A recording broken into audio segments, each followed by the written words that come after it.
Hello and welcome to Dragnet Live from OTRGold.com. I'm your host, Austin Bach. Thank you for being here.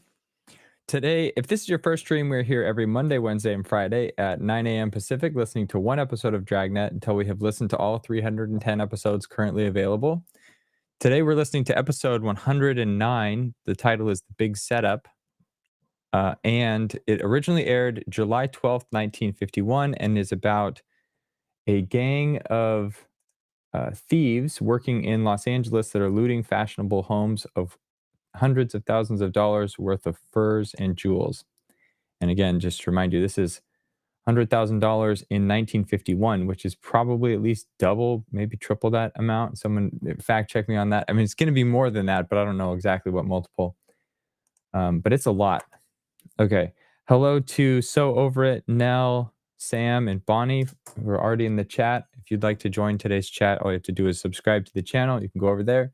Speaking of subscribers, we just passed 6,000 subscribers on the channel, which is a milestone. And we're getting closer to our milestone of 8,000 subscribers. Let me hold these back here to figure out where they...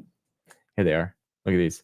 These are two vintage-style Bluetooth radios. Once we hit 8,000 subscribers on the channel, one of you will get one of these. We've already given away a few of them, but the next milestone is 18,000. And then the next milestone after that is doubling. So the next one is 16,000. So if you want your chance at getting one of these two radios, subscribe before we hit 8,000 and your chances will have doubled. I think I've done my math right. It's that safe to say. But these are cool. Let me turn one on real quick. I'm going to put one of them down. There's the cream and then the forest green. But you press and hold this, it'll turn on. And then this lights up. And then this is your volume dial. It looks like a radio dial, but it's cool. It's fun. So go subscribe, help us grow the channel, and maybe win a radio in the meantime. So it's good for everybody. Let me turn that off. It's not turning off. I'll just leave it on.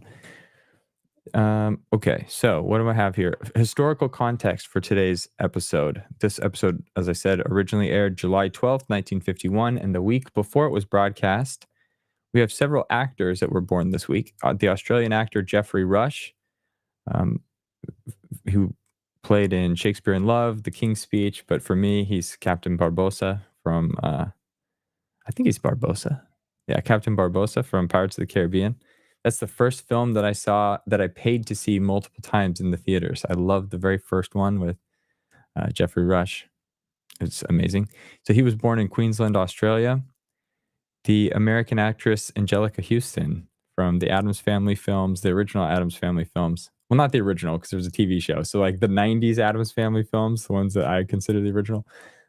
She was there. And she also played in a Jim Henson adaptation of a Roald Dahl book called The Witches, and she's the Queen Witch, and she is great. So she was born in Los Angeles, California. Chris Cooper, I tell you, these are great actors.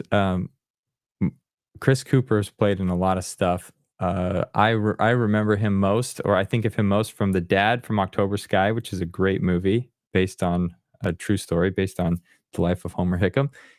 If you haven't watched it, go check it out. And the soundtrack is amazing, or the main theme. And he's also the FBI guy from actually two films. He's in the film Breach, which is about one of the largest intelligence breaches in modern history. I think it happened in 2000. The movie came out shortly after. That's a good movie. He plays the villain in that movie. And then he's also the part of the FBI in The Bourne Identity, which all good movies. So he was born in Kansas City, Missouri. Also, what was happening that week, President Harry Truman asked Congress to formally end the state of war in Germany. The armistice talks began to end the Korean conflict. And Yankees Joe DiMaggio and manager Casey Stengel feud after Stengel pulled DiMaggio out of the game. So at this point in his history, DiMaggio's like a rookie. He's really early. So anyway, but his career is starting to take off. That's a lot of updates, but that's what was happening the week this episode was broadcast. So when you listen to today, just think of that. Roscoe says, don't forget Seabiscuit. And for a second I thought, was he alive in 1951? But I now know what you're talking about. Chris Cooper, sorry. Gary Cooper is a different actor. Chris Cooper also played in Seabiscuit. So let's see what else. Do we have anything here? Making sure anybody else bringing up information. Thanks, Chris.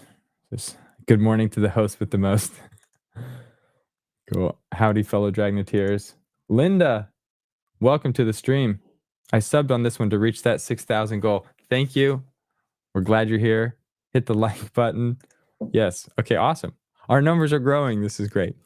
Okay, well, I'll stop blabbering. I'll share my screen and we'll get today's show started. Again, this is episode 109. Title's The Big Setup. Enjoy.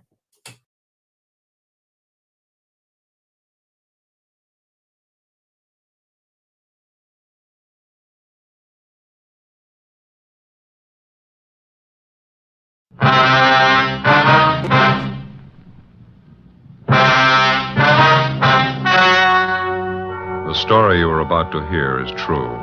Only the names have been changed to protect the innocent. Fatima Cigarettes, best of all long cigarettes, brings you Dragnet.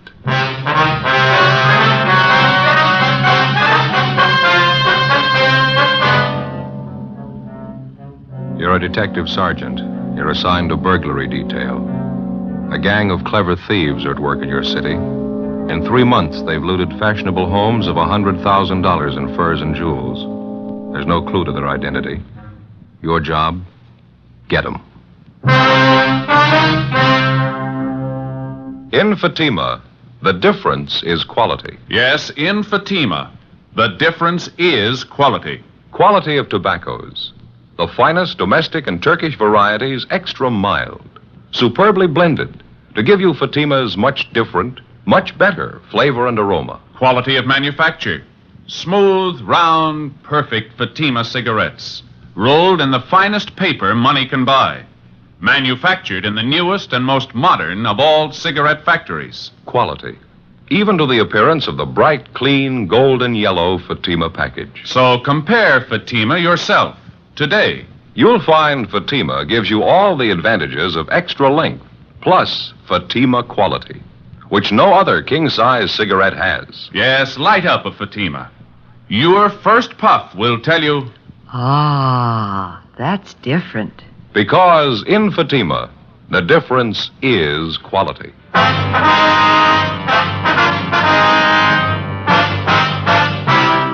Dragnet, the documented drama of an actual crime. For the next 30 minutes, in cooperation with the Los Angeles Police Department, you will travel step by step on the side of the law through an actual case transcribed from official police files. From beginning to end, from crime to punishment, Dragnet is the story of your police force in action. It was Wednesday, January 10th. It was cold in Los Angeles. We were working the day watch out of burglary detail. My partner's Ben Romero. The boss is Captain Wisdom. My name's Friday. It was 11:15 a.m. when we got back to the city hall. Captain Wisdom's office.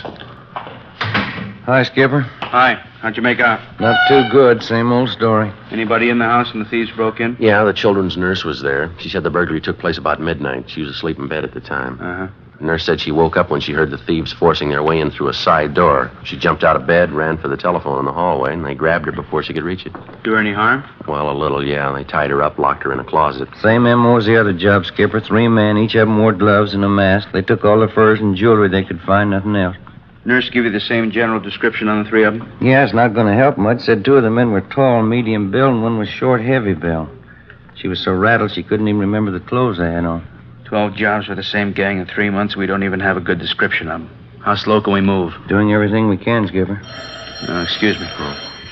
Burglary, Wisdom? Uh-huh. Not until 2 o'clock? No, that's all right. 2 o'clock sharp. Right. Bye. Just had an appointment canceled out. How about a cup of coffee downstairs? Yeah. I didn't even have a chance for breakfast this morning. Fine with me. Yeah, grab my hat, will you? Yeah, I'll get it. Here you go. Thanks. Guess you talked to the owners of the house, huh? The place was broken into last night? Yeah, we did. Mr. and Ms. Peterson. They got home a couple hours after the burglary, took a quick inventory. What'd they find missing? Furs and jewels, same as the other jobs, almost $12,000 worth. That's the biggest haul yet. I don't have to spell it out for you. We need a break on this thing. We need it bad. More pressure from the front office, huh? Coming from all sides. The victims, their insurance companies, newspapers. They got a right to cry. Those thieves have been grabbing furs and jewels for 3 months. We're doing everything about it we can do, Skipper. Planning stakeout, working on informants, running down every lead we can get our hands on. Covered every angle I can think of. They don't worry about the angles we cover. They want results. They want their property back. Yeah, go ahead, Skipper. Go ahead. Now, how about the stuff they took on the job last night? You get it on the stolen property list? Yeah, it's all listed. That's one thing that really gets me. What are the thieves doing with all that stuff, the furs and the jewelry? We've had every pawn shop in the city on the alert since they started working. Checked on every possible outlet we know of, any place they could use to dump the stuff. They haven't turned up a trace of it. No results from those APBs you got out? Well, yeah, a few, but none of them have panned out. How about trying the cafeteria here? They got pretty good coffee. Oh, yeah, me? that's a good idea. Why don't you two grab a table? I'll get the coffee. Right, Ben. Oh, hold the cream on mine, will you? Right, Skipper. How's this? This all right, Skipper? Yeah, it's fine. 3 chairs? Yeah. Okay.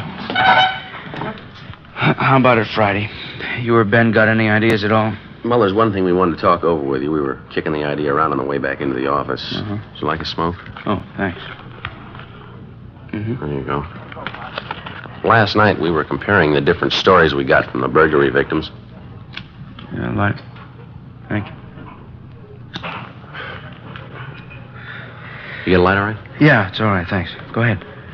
Well, that's one thing that all their stories seem to have in common. Now, that's counting all 12 victims. Yeah, what's that? Well, let's see. I got a piece of paper here. I got it all figured out. Yeah.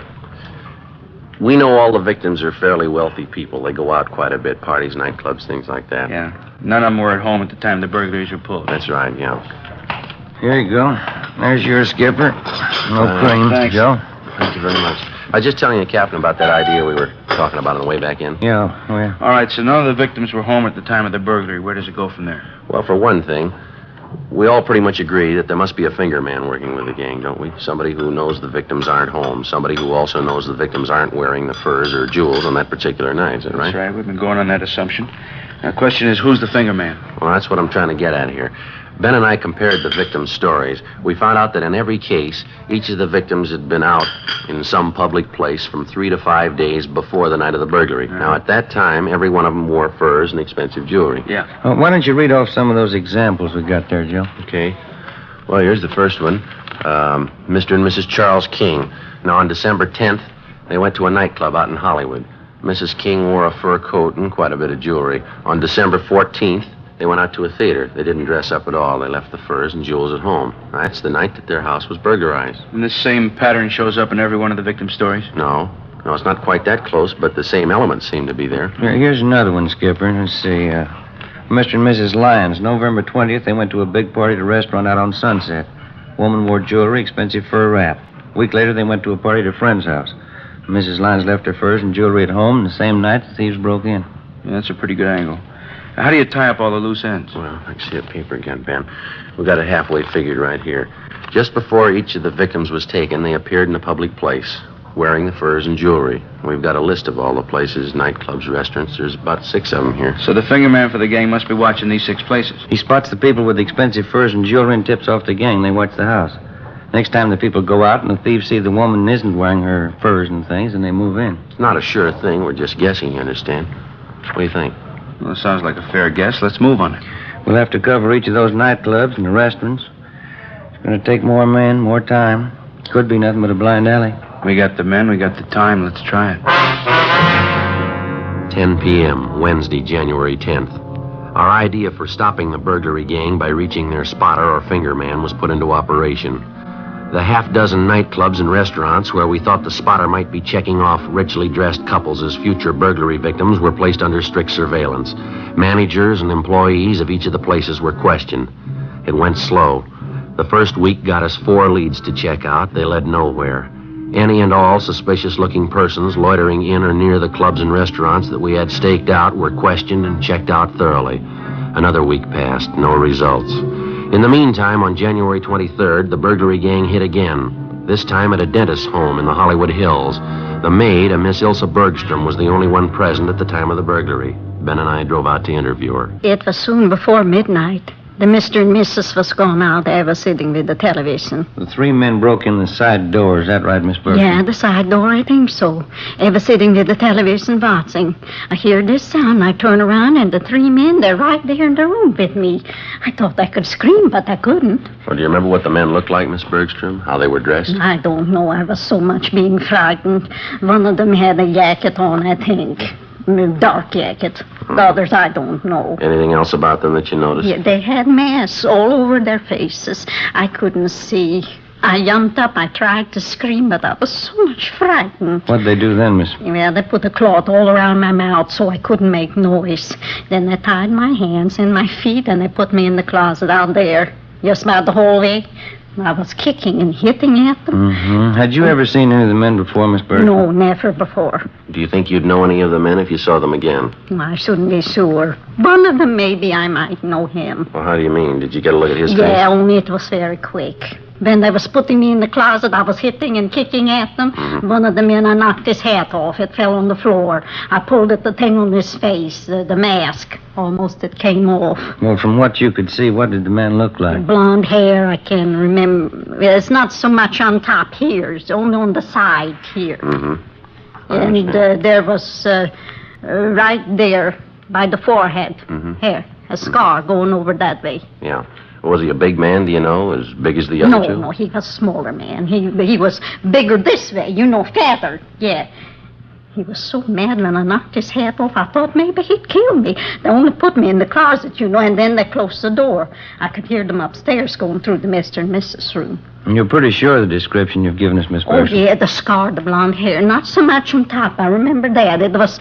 Well, I was so much frightened, I thought he'd kill me. Mm-hmm. Now, after they locked you in the closet, they didn't come back? That's the last you saw of them? Yeah, they didn't come back to me. I could hear them moving around upstairs, and then I could hear them leave after a while. It was like all night before the Mr. and Mrs. came home and found me. I was so much frightened. This thing wouldn't happen in Sweden. That's where I come from, Sweden. Yes, ma'am. You sure there's nothing else about these men that you've noticed? Something we ought to know about? No, everything I saw, just what happened, I told you the way it was. This never would have happened in Sweden, not like this, these robbers like this. Burglars, ma'am. Yeah, these burglars. I thought I'd be dead. Never would happen in Sweden like this. You mean you don't have burglars in Sweden? Oh, yeah, we have burglars. Well, then just how do you mean, Yeah, ma'am? we have burglars, but they don't break in the house when somebody's there. They're a little bit gentlemen. Is that so? Yeah, they wait till everybody's gone from the house, then they break it. Even burglars should be gentlemen a little bit. Before we left the house, we checked with the owners, took their crime report and a list of their stolen property, some $6,000 in jewelry and fur coats. The maid's description of one of the 3 men in the gang wasn't complete, but it was the best that we'd had on him in 3 months. Frank Cunningham in the Eye Bureau had the description of the scar on the suspect's forehead checked through the oddity file. Meantime, Ben and I paired up the additional facts about the suspect. The scar, the color and condition of his hair, along with his general description, his approximate weight and height. We had the stats office make a run for us and all ex-cons with burglary records who fitted the overall description. They came up with a list of 10 names, and we started checking them out. One of the first listed was a Russell Snow. We checked his last known address, but he'd moved. His mail was being forwarded in care of his brother, George Snow, who managed the Neptune Plunge, a public indoor swimming pool in the East Hollywood neighborhood. We drove out to interview the brother. Pretty good size for an indoor pool, huh? Yeah, it is. It's a nice layout they got. Must be the office straight ahead there. Hey, Joe. Joe, look. What's that? That girl over there. Look at that bathing suit she's got on. Yeah, they keep getting smaller, don't they? Makes you embarrassed just to look at them. Yeah, maybe I'm just getting old. Yeah.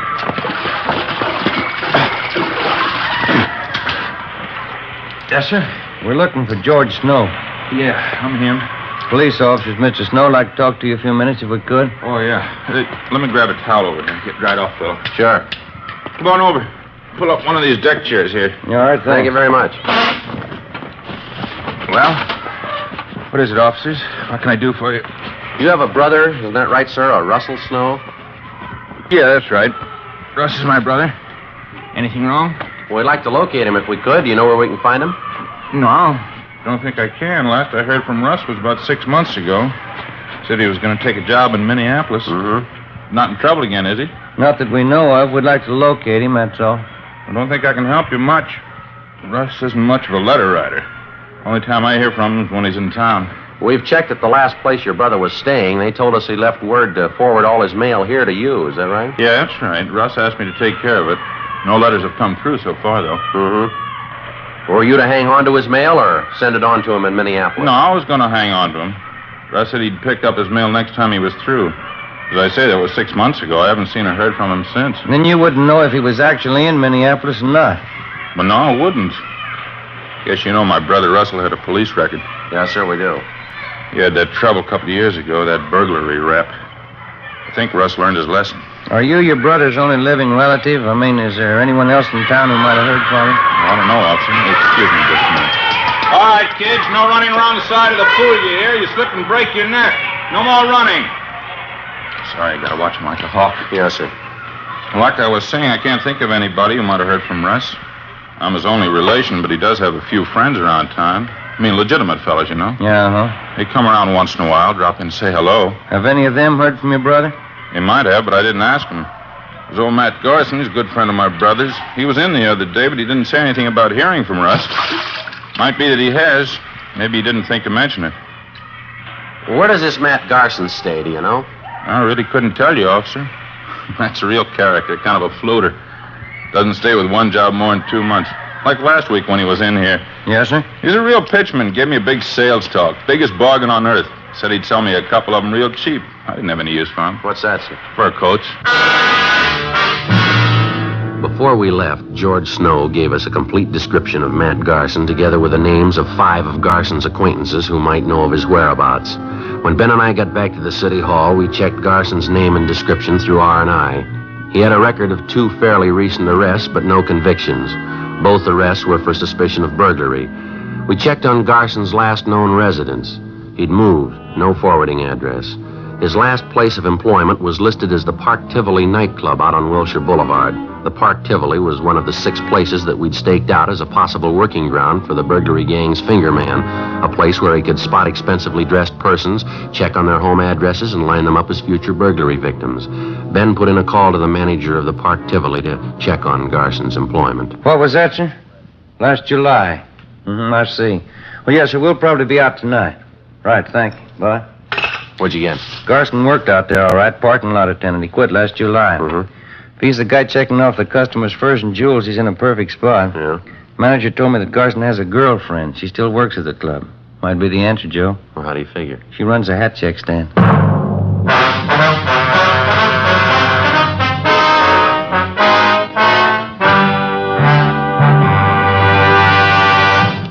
You are in the communications division of a Metropolitan Police Department, the teletype room.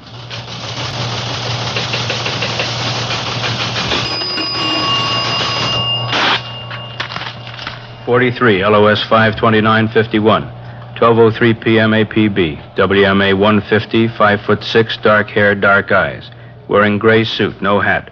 Suspect is wearing glasses. Heavy build, 22 years. Suspect is armed with blue steel revolver. Any information? Forward. You have just heard a teletype description of a suspect. This information will apply to many, but careful screening will eliminate all but one. You'll find the same is true when you examine king-size cigarettes. Yes, careful screening will eliminate all but Fatima. Compare Fatima. Fatimas are the same length as any other king-size cigarette, 85 millimeters. Fatima has the same circumference, 1 1/64 inches around. And Fatima filters the smoke exactly the same long distance as other king-size cigarettes. But in Fatima, the difference is quality. Fatima gives you extra mildness, a much different, much better flavor and aroma. You get all the advantages of extra length, plus Fatima quality, which no other king-size cigarette has. So compare Fatima yourself. Your first puff will tell you... Ah, that's different. Yes, in Fatima, the difference is quality. Buy Fatima. Best of all long cigarettes.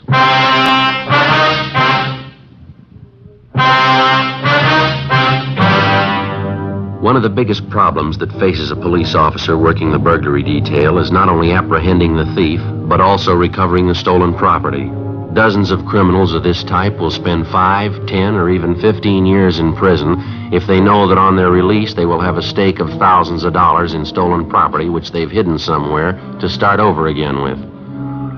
Thursday, January 26th, 5 p.m. We got out a broadcast and an APB on the burglary suspect, Matt Garson. Then we began checking back on his girlfriend, Virginia Ramsey, who worked as a hat check girl at the Park Tivoli nightclub on Wilshire Boulevard. It was one of the 6 probable places where we thought that the finger man for the burglary gang was lining up potential victims. Despite the fact that she often associated with known criminal suspects, the Ramsey girl had no previous criminal record herself. That night, after she reported in for work at the club, Ben and I checked her apartment. In one of the closets, we found 3 expensive fur coats. They were all identified as property taken in previous burglaries by the gang. In a strong box in the desk, we found a half a dozen pieces of expensive jewelry, also identified on the stolen property list. Ben and I got in the car and drove to the Park Tivoli nightclub. Your hat, sir? Check your hat? Your name Virginia Ramsey? Yes, that's right. Police officers, Miss Ramsey. Like to talk to you downtown. Beg your pardon? I say we're police officers. Here's our identification. Like to talk to you downtown. What's it all about? I haven't done anything. Then there's no reason to worry. We'd just like to ask you a few questions, that's all. What about? A man by the name of Matt Garson. I understand you know him quite well. No, I don't know him. I don't even know what you're talking about. Want to get your coat, Miss Ramsey? We'll talk it over downtown, huh? I'm working now. Listen, I won't be off till 2 o'clock. I can't just walk off the job. We just talked to the manager. He's going to have one of the other girls take your place. Do you want to get your coat, please? All right.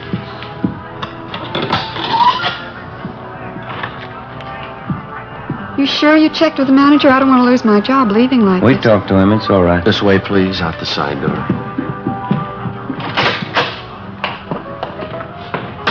I'd like to know what this whole thing's all about. I think I have a right to know, pulling me off a job like this. We told you, Miss Ramsey, it's about a friend of yours, Matt Garson. He used to work here at the club, didn't he? I wouldn't know. A lot of people work here. I don't know them all. Why should you want him anyway? Do you know him? I think I might, yes. Not sure. Why do you want him? For interrogation, just like to ask him a few questions. Why? You ready to admit that you know Garson? I think I might. Yeah, I know him. Want to get in, Miss Ramsey? Still don't know what it's all about. Why do you want Matt Garson? Same reason we want you, suspicion of burglary. You don't know what you're talking about. You can't prove anything against me. We already have, miss. Huh? We found 3 fur coats in your apartment. There was some jewelry there, too. Those things are mine, every one of them. They're all mine. All right, come on, you're wasting time. They're stolen property, you know that. How about it, miss? You want to tell us about Matt Garson? Where is he? I told you. Told you the first time. Yeah? I don't know him. 10 p.m. We drove the suspect, Virginia Ramsey, downtown to the city hall and took her to the interrogation room. We questioned her continuously until well past midnight. She refused to admit anything. We gave her time to rest a little and sent out for some food. Then we resumed the interrogations. 2 a.m. The Ramsey girl still refused to admit any connection with Matt Garson, his friend Russell Snow, or any members of the burglary gang. We stayed with it. By 4 a.m., we'd halfway convinced her that protecting the members of the gang wasn't the answer, that the best thing for her to do would be to cooperate. 5:30 a.m. Can I have a cigarette? Yeah. Here you are.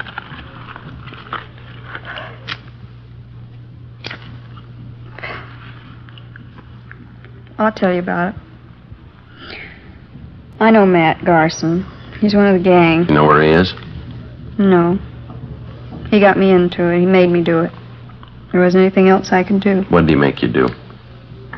Well, when I was checking coats and things at the club, I was supposed to watch for customers with money, expensive furs and jewels. I found out who they were, and then I'd tell Matt. He'd tell the others. Who are the others? One of them's Johnny Lang. There are a couple of others, but I don't know their names. Believe me, Sergeant, Matt made me do it. He got me into it before I knew what it was all about.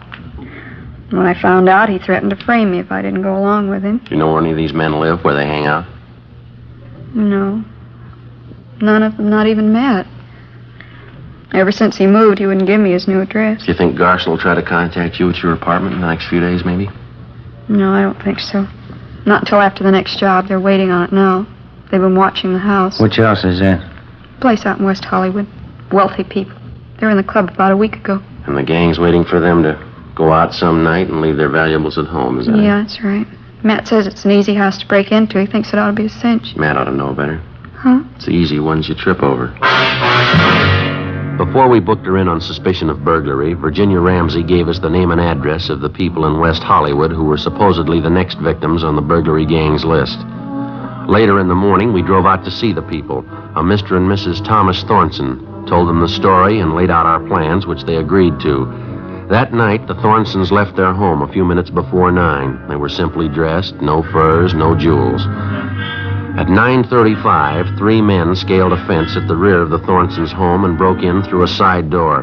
Right behind them was a detail of a half a dozen officers who moved in and made the arrest. The 3 suspects were taken downtown, where they were identified as Russell Snow, Matt Garson, and Howard Ferris. We searched their apartments, their cars, and garages. There was no trace of the stolen property. Each of the men were brought to the interrogation room separately for questioning. Matt Garson was the first. He denied any knowledge of where the loot was hidden. That's the truth. I don't know where the stuff is. I work for the outfit, that's all. You've been working for 3 months without a payoff. Is that what you're trying to tell her? Well, we haven't been turning over everything we got. We've been holding out half the stuff, selling it on the side. I just work for the outfit, that's all. That's not the way we get it, Garson. You're supposed to be the big man. You masterminded the deal. Me? Who told you that? Your girlfriend, Virginia Ramsey, we picked her up yesterday. She told us everything. What'd she tell you? You're the big man. It was your idea. You ran the works. What about it, Garson? Big joke, Sergeant, on both of us. What do you mean? You can ask the other boys. They'll tell you the same thing. We can prove it, too. There's only one boss in this operation. Yeah? Virginia Ramsey. For a 23-year-old girl, it seemed like a new record of some kind, if it was true. We checked the other suspects, Russell Snow and Howard Ferris. They told us substantially the same story. The Ramsey girl had formulated all the plans and directed the entire operation of the gang since its inception. They insisted that they had no idea where the stolen property was hidden, but they did know that the Ramsey girl had a safety deposit box in a downtown bank. We made a canvass of banks in the downtown area, and a day later we located the safety deposit box listed in Miss Ramsey's name. We obtained a court order and the box was open. In it, we found practically all of the stolen jewelry, almost $50,000 worth.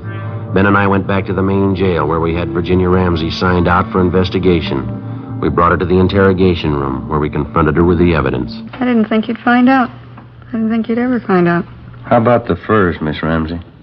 I got the key. You can have it. I rented a private garage. I got them stored in there. All of them? Just about, yeah. You picked up the others in my apartment. How'd you manage to run this whole operation? Those men you had working for you, you cut them in for practically nothing. They were experts, the best in the business. That's why I hired them. They were the best. It's too bad. Should have worked out. Too bad it didn't go. You had a pretty fair run. Wasn't half bad for me, was it? I'm only 23. First time I ever tried anything like it. What gave you the idea? I don't know. I wanted things. Pretty smart setup, though, don't you think, Sergeant? How's that? Wouldn't you say I played the whole thing pretty smart? Oh, I don't know. You figure it. What? You're in jail, aren't you?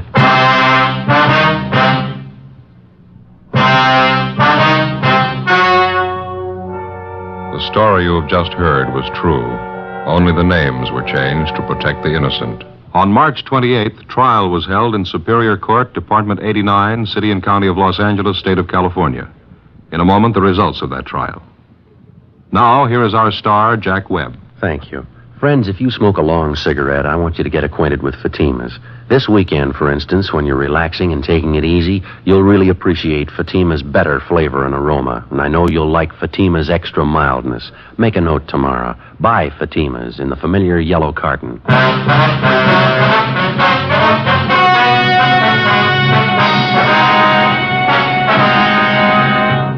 23-year-old Virginia Ramsey, the leader of the gang, was tried and convicted on 4 counts of first-degree burglary and 4 counts of receiving stolen property. The 3 male members of the gang were convicted of first-degree burglary, also 4 counts. They are now serving their terms in the state penitentiary. First-degree burglary is punishable by imprisonment for not less than 5 years. Receiving stolen property is punishable by imprisonment for not less than 6 months, nor more than 5 years.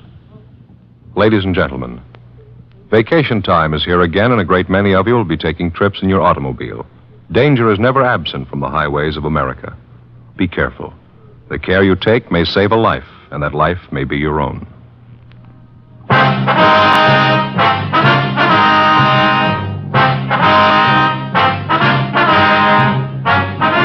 You have just heard Dragnet, a series of authentic cases from official files. Technical advice comes from the Office of Chief of Police W.H. Parker, Los Angeles Police Department. Fatima Cigarettes, best of all long cigarettes, has brought you Dragnet, transcribed from Los Angeles. Stay tuned for Counter Spy, next over most NBC stations.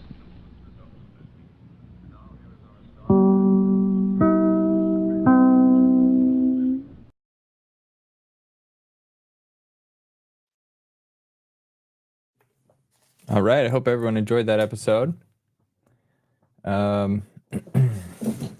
Thanks for tuning in. The chat was good. I have to go back and listen to all the details of that episode. I was distracted and focused on the chat, which was fun. And that's the only part that's live. You know, you can go back and re-listen to all these things, but I can't chat with all of you, so that's what I always prioritize. But thank you all for participating today, for tuning in. I hope to see you on Monday. There's been lots of chat about the merch, and I will go, if you're interested in it, you can go to shop.otrgold.com. I will also put I'll go create a coupon code right now. So look at the community tab in a little bit. We'll have a Happy New Year like code that'll go through the end of the week if you're thinking about it. But anyway, thank you all for supporting the channel in all the various ways that you do that, by tuning in, through super chats, through buying merch. It's all appreciated. By liking the videos, by sharing it with your friends, by wearing your stuff around, and people, it just helps. Every little bit helps, and I appreciate every little bit. So with that, thank you all. Happy Monday. I hope to see you. So we're going to have a Lux radio stream tomorrow night, but again, those are pre-recorded. They have live chat, but I tune in when I can. I'm not on every single one, but I want to keep that going for those that like that. And then I'll be back Wednesday morning at 9 a.m. So join us then. Talk to you later. See ya.